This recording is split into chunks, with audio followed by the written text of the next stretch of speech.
Posible umanong ganapin ang bicameral meeting ng 2026 budget sa Centro de Turismo Intramuros, ayon kay Senate Finance Committee Chairperson Sherwin Gatchalian.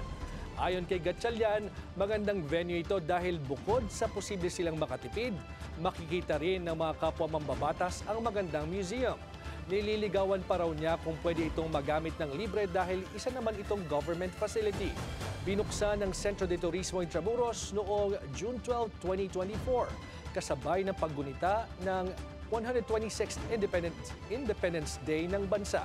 Nakatakdang i-livestream ang BICAM na ang tentative dates ay mula December 11 to 13, kasunod ng panawagang transparency ng iba't ibang mga grupo tungkol sa budget process. Sa BICAM, magpupulong ang mga taga-Kamara at Senado tungkol sa kani-kanilang budget versions.